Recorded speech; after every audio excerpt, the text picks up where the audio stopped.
ಶೂದ್ರ ವರ್ಗದಲ್ಲಿ ಜನಿಸಿ ನಾಡಿನ ಬ್ರಾಹ್ಮಣ್ಯದ ಲೋಕದಲ್ಲಿ ತಿಮ್ಮಪ್ಪನ ದೈವ ಭಕ್ತನಾಗಿ ಲೋಕ ಕಲ್ಯಾಣಕ್ಕಾಗಿ ತನ್ನನ್ನೇ ಅರ್ಪಣೆ ಮಾಡಿಕೊಂಡ ಭಕ್ತ ಕನಕದಾಸರ ತತ್ವಗಳು ಇಂದು ಪ್ರಸ್ತುತವಾಗಿದ್ದು ಅವರು ಹಾಕಿಕೊಟ್ಟ ಮಾರ್ಗದಲ್ಲಿ ನಾವೆಲ್ಲರೂ ನಡೆಯಬೇಕಿದೆ ಎಂದು ಶಾಸಕ ಪಿಎಂ ನರೇಂದ್ರ ಸ್ವಾಮಿ ತಿಳಿಸಿದರು. ಪಟ್ಟಣದ ಅಂಬೇಡ್ಕರ್ ಭವನದಲ್ಲಿ ತಾಲೂಕು ಆಡಳಿತದ ವತಿಯಿಂದ ಸೋಮವಾರ ಹಮ್ಮಿಕೊಂಡಿದ್ದ ಭಕ್ತ ಕನಕದಾಸರ 537ನೇ ಜಯಂತ್ಯೋತ್ಸವ ಕಾರ್ಯಕ್ರಮ ಉದ್ಘಾಟಿಸಿ ಮಾತನಾಡಿದ ಅವರು, ಕನಕದಾಸರು ತಮ್ಮ ಚಿಂತನೆಯನ್ನು ಸಮಾಜಕ್ಕೆ ಕೊಟ್ಟು ಹೋದ ದಾರ್ಶನಿಕ, ಕವಿ ಹಾಗೂ ಸಂತನಾಗಿ ಸಮಾಜ ಸುಧಾರಕ ತತ್ವಜ್ಞಾನಿ ಆಗಿದ್ರು ಎಂದ ಅವರು, ಕನಕದಾಸರ ಜೀವನಾದರ್ಶಗಳನ್ನು ಪ್ರಸ್ತುತ ಯುವ ಪೀಳಿಗೆ ಮೈಗೂಡಿಸಿಕೊಂಡ್ರೆ ಸಮಾಜದ ಸುಧಾರಣೆಗೆ ಸಹಕಾರಿಯಾಗಲಿದೆ ಎಂದರು. ಜನಸಾಮಾನ್ಯರಿಗೂ ಅರ್ಥವಾಗುವ ರೀತಿಯಲ್ಲಿ ಸರಳ ಭಾಷೆಯನ್ನು ಬಳಸಿ ಕೃತಿಗಳನ್ನು ಕನಕದಾಸರು ಸಾಹಿತ್ಯದ ವಿವಿಧ ಕೀರ್ತನೆಗಳ ಮೂಲಕ ಕನ್ನಡ ಸಾಹಿತ್ಯ ಲೋಕಕ್ಕೆ ಉತ್ತಮ ಕೊಡುಗೆ ನೀಡಿದ್ದಾರೆ ಎಂದು ಸ್ಮರಿಸಿದರು. ಕುಲವೆಂದು ಹೊಡೆದಾಡದಿರಿ, ನಿಮ್ಮ ಕುಲದ ನೆಲೆಯನ್ನೇನಾದರೂ ಬಲ್ಲಿರಾ ಎನ್ನುವ ಅದ್ಭುತ ಸಂದೇಶವನ್ನು ಕನಕದಾಸರು ನಮಗೆ ನೀಡಿದ್ದು, ಜಾತಿ ಪದ್ಧತಿಯನ್ನು ಇಟ್ಕೊಂಡು ಕನಕದಾಸರನ್ನು ಆರಾಧಿಸುವುದು ವಿರೋಧಾಭಾಸವಾಗುತ್ತದೆ. ಜಾತ್ಯತೀತವಾಗಿ ದಾಸಶ್ರೇಷ್ಠರನ್ನು ಗೌರವಿಸಬೇಕೆಂದು ಮನವಿ ಮಾಡಿದರು. ಕಾರ್ಯಕ್ರಮಕ್ಕೂ ಮುನ್ನ ತಾಲೂಕು ಪಂಚಾಯಿತಿ ಬಳಿಯಿಂದ ಬೆಳ್ಳಿ ಸಾರೋಟಿನಲ್ಲಿ ಕನಕದಾಸರ ಭಾವಚಿತ್ರವನ್ನಿರಿಸಿ ವಿವಿಧ ಜನಪದ ಕಲಾ ತಂಡಗಳೊಂದಿಗೆ ಮೆರವಣಿಗೆ ನಡೆಸುವ ಮೂಲಕ ವೇದಿಕೆ ಬಳಿಗೆ ಬರಲಾಯಿತು. ಕಾರ್ಯಕ್ರಮದಲ್ಲಿ ತಹಶೀಲ್ದಾರ್ ಬಿವಿ ಕುಮಾರ್, ಬಿಒ ಉಮಾ, ಜಿಲ್ಲಾ ಪಂಚಾಯತ್ ಮಾಜಿ ಸದಸ್ಯರಾದ ಆರ್ಎನ್ ವಿಶ್ವಾಸ್, ಚಂದ್ರಕುಮಾರ್, ತಾಲೂಕು ಪಂಚಾಯತ್ ಮಾಜಿ ಅಧ್ಯಕ್ಷ ಚಿಕ್ಕಲಿಂಗಯ್ಯ, ಮಾಜಿ ಉಪಾಧ್ಯಕ್ಷ ಸಿಮಾದು, ಬ್ಲಾಕ್ ಕಾಂಗ್ರೆಸ್ ಅಧ್ಯಕ್ಷರಾದ ದೊಡ್ಡಯ್ಯ, ಸಿಪಿ ರಾಜು, ಸರ್ಕಾರಿ ನೌಕರರ ಸಂಘದ ಅಧ್ಯಕ್ಷ ಮಲ್ಲಿಕಾರ್ಜುನಯ್ಯ, ಮುಖಂಡರಾದ ಪುಟ್ಟಬಸವಯ್ಯ, ಮಹಾದೇವು, ನಾಗರಾಜು ಸೇರಿದಂತೆ ಇತರರಿದ್ದರು.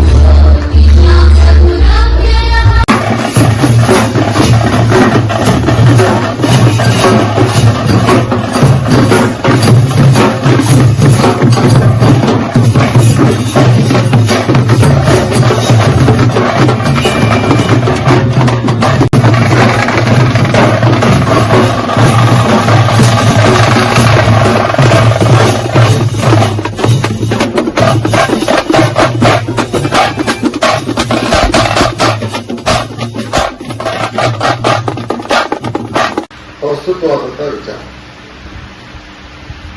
ಸಂತನು ಹೌದು, ದಾಸಶ್ರೇಷ್ಠನು ಹೌದು, ಹಿಂದೆ ರಾಜ್ಯವನ್ನ ಆಳ್ತಕ್ಕಂಥ ಒಂದು ಜವಾಬ್ದಾರಿನೂ ನೋಡಿದಂತ, ಎಲ್ಲದಕ್ಕಿಂತ ಹೆಚ್ಚಾಗಿ ತಿಮ್ಮಪ್ಪನ ಭಕ್ತನಾಗಿ ಯುದ್ಧದ ನೋವನ್ನ ಸಹಿಸಲಾರದೆ ಆ ನೋವನ್ನ ನಿವಾರಿಸುವಂತ ಭಗವಂತನ ಕೇಳಿದಾಗ ತಿಮ್ಮಪ್ಪನ ಒಂದು ಆಶೀರ್ವಾದದಿಂದ ನೋವು ನಿವಾರಣೆ ಆದ ನಂತರ ದಾಸನಾಗಿ ಹೇಳ್ತಾರೆ. ನಾವೇನಲ್ಲ, ಆದರೆ ಶೂದ್ರ ವರ್ಗದಲ್ಲಿ ಜನಿಸಿ ನಾಡಿನ ಬ್ರಾಹ್ಮಣ್ಯದ ಲೋಕದಲ್ಲಿ ದೇವರನ್ನೇ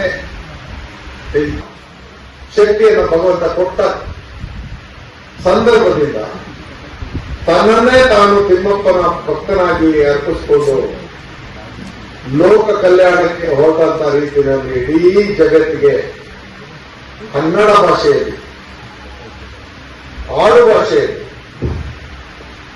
ತನ್ನ ಕೃತಿಗಳನ್ನು ರಚಿಸಿದ್ದಲ್ಲದೆ ದಾಸ ಸಾಹಿತ್ಯವನ್ನು ಎಲ್ಲ ಕಡೆ ಹಾಡುವಂತ ರೀತಿಯಲ್ಲಿ ಈಗ ನೀವೆಲ್ಲರೂ ಒಬ್ಬೊಬ್ಬರು ಒಂದೊಂದು ಕನಕದಾಸರ ವಾಣಿಯನ್ನ ಹೇಳೋದಲ್ಲ, ಸತ್ವ ಮತ್ತು ಅದರೊಳಗಿರ್ತಕ್ಕಂಥ ಸಿದ್ಧಾಂತ ಮತ್ತು ಜೀವನ ಬದುಕು ಹೇಗಿರಬೇಕು ಅನ್ನೋದನ್ನ ತಿಳಿ ಹೇಳುವಂಥದ್ದು ಬಸವಣ್ಣನ ವಚನದಲ್ಲಿ ನೋಡಿದ್ರು ನೀವು ಅದೇ ಸಿಕ್ಕುತ್ತೆ. ಇವತ್ತು ಕನಕದಾಸರಲ್ಲಿ ನೋಡಿದ್ರು ಅದೇ ಸಿಕ್ಕುತ್ತೆ. ಇದನ್ನೆಲ್ಲ ನಾವು ಅರ್ಥೈಸ್ಕೋಬೇಕು ಅಂತಂದ್ರೆ ಈ ದಾರಿನಲ್ಲೇ ನಡಿಬೇಕು ಅನ್ನುವಂಥ ರೀತಿಯಲ್ಲಿ ನಮ್ಗೆ ಇವತ್ತು ರಾಷ್ಟ್ರ ನಡೆಸೋದಕ್ಕೆ ಸಂವಿಧಾನ. ಆದರೆ ಎಲ್ಲದಕ್ಕಿಂತ ಹೆಚ್ಚಿನದಾಗಿ ಮಹಾಪುರುಷರುಗಳು ಹುಟ್ಟಿ ಭೂಮಿಯಲ್ಲಿ, ಈ ಭಾರತ ಭೂಮಿಯಲ್ಲಿ ನಮಗೆಲ್ಲರಿಗೂ ಸಾಕಷ್ಟು ಮಾರ್ಗದರ್ಶನಗಳು, ಸಾಕಷ್ಟು ಸಂದರ್ಭಗಳಲ್ಲಿ ಎಲ್ಲಾ ದಿನಮಾನಗಳಲ್ಲಿ ನಾವು ನೋಡುತ್ತೆ ಏನಪ್ಪಾ ಅಂತಂದ್ರೆ ವೈರುಧ್ಯತೆಗಳನ್ನ ಯಾವ ರೀತಿ ಅವರು ನಿಭಾಯಿಸಿದ್ರು, ಆ ಸಂದರ್ಭಗಳನ್ನ ಹೇಗೆ ದಾಟಿದ್ರು, ನಮಗೆ ಏನು ಅದರಿಂದ ಉಪದೇಶ ಕೊಟ್ಟರು ಅನ್ನೋದನ್ನು ನೋಡಬೇಕು. ಇದು ರಾಮದಾನ ಚರಿತೆ, ಅದರಲ್ಲಿ ರಾಗಿ ಅಕ್ಕಿ ಕೆಳಕು ಹೇಳೋದು, ಅದು ನಮಗೆ ಹತ್ತಿರವಾದಂತ ಭಾಷೆಯಲ್ಲಿ ಹೇಳಿದರು. ರಾಗಿ ಬಡವರ ಪದಾರ್ಥ, ಅಕ್ಕಿ ಶ್ರೀಮಂತರ ಪದಾರ್ಥ. ಹೇಳೋದಕ್ಕೆ ಬಹಳ ಸುಲಭ ಅಲ್ಲ. ಸಂಸ್ಕೃತ ಕಲಿತ ಜನ ಇದೆ ನಾವು, ಎಲ್ಲಾ ಬರವಣಿಗೆಗಳು ಸಂಸ್ಕೃತದಲ್ಲಿ, ಅಥವಾ ಯಾರೇ ಒಂದು ದೊಡ್ಡ ವ್ಯಕ್ತಿಗಳು ಅಂತಂದ್ರೆ ಸಂಸ್ಕೃತ ಪಂಡಿತರು ಮಾತ್ರ ಸರ್ವಶ್ರೇಷ್ಠರು ಮಾತಾಡ್ತಿದ್ರು. ಅಂತ ದಿನಗಳಲ್ಲಿ ಇವರ ನಿಜವಾದಂತ ಕಣ್ಣು ತೆರೆಸ್ತಕ್ಕಂಥ, ಜಗತ್ತಿಗೆ ಕಣ್ಣು ತೆರೆಸ್ತಕ್ಕಂಥ, ಜೀವರಾಶಿಗೆ ಬದುಕು ಹೇಗೆ ಅನ್ನೋದನ್ನ ತಿಳಿಸ್ತಕ್ಕಂಥ ತಮ್ಮ ದಾಸ ಸಾಹಿತ್ಯದ ಮುಖಾಂತರ ಸರ್ವಶ್ರೇಷ್ಠರಾದಂತಹ ಕನಕದಾಸರ ಜಯಂತಿ.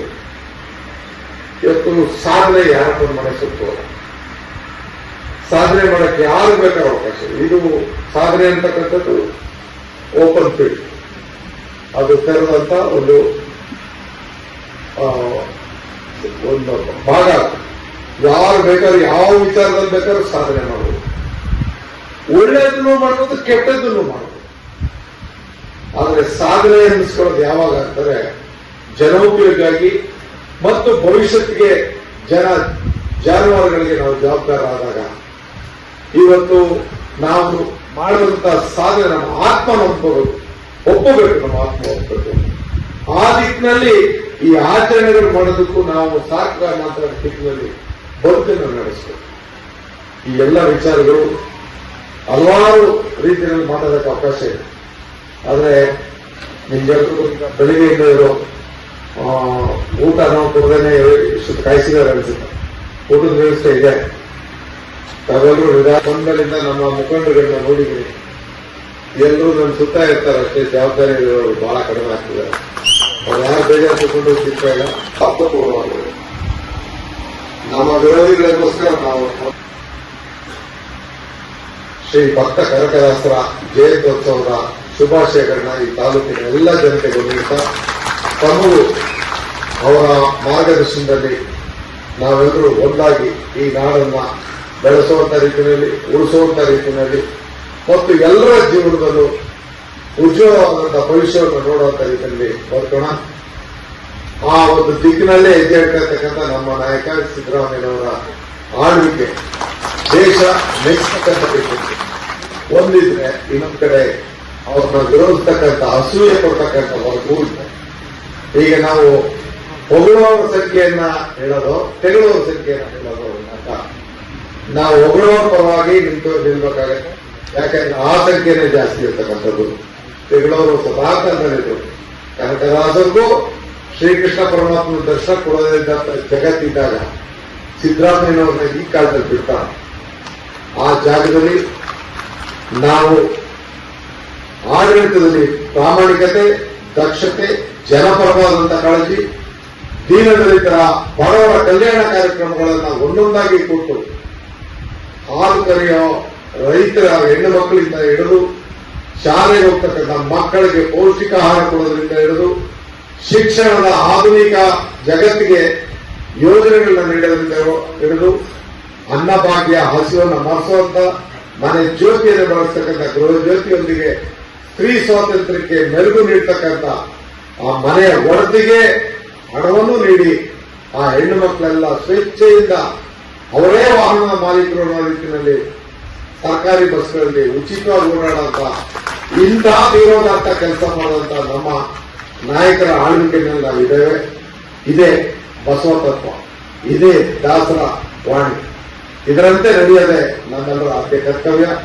ಅದರಂತೆ ಮುಂದಿನ ದಿನಗಳಲ್ಲಿ ನಿಮ್ಮೆಲ್ಲರ ಒಂದು ಸಹಭಾಗಿತ್ವ, ಈ ಜವಾಬ್ದಾರಿ ಮಧ್ಯದಲ್ಲಿ ಸೋಲುಂಟಾದ್ರಿಂದ ಕನಕ ಭವನದ ಜವಾಬ್ದಾರಿ ಪ್ರಾರಂಭ ಮಾಡುವಂತ ಜಾಗದಲ್ಲಿ ಮೊದಲು ಸಮಾಜ ಸ್ಪಂದಿಸಲಿಲ್ಲ.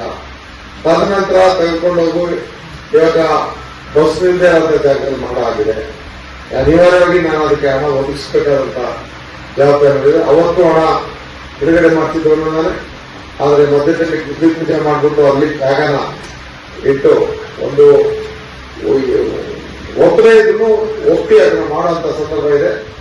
ನಾನು ಸಾಹೇಬ್ರ ಹತ್ರ ಈ ವಿಚಾರವನ್ನ ಕುರಿತಾಗಿ ಮಾತಾಡಿ ಉಳಿಕೆ ಅನುದಾನವನ್ನು ಬಿಡುಗಡೆ ಮಾಡಿಸಿ ಅದನ್ನು ಪೂರ್ಣಗೊಳಿಸತಕ್ಕಂಥ ಜವಾಬ್ದಾರಿಯನ್ನು ನಿರ್ವಹಿಸ್ತೀನಿ ಅಂತ ಹೇಳಿ ತಮ್ಮೆಲ್ಲರಿಗೂ ಶುಭವಾಗಲಿ. ಮತ್ತೊಮ್ಮೆ ದಾಸಶ್ರೇಷ್ಠ ಸಂತ ಭಕ್ತ ಕನಕದಾಸರ ಜಯಂತ್ಯೋತ್ಸವದ ಶುಭಾಶಯಗಳು. ಎಲ್ಲರಿಗೂ ಧನ್ಯವಾದ.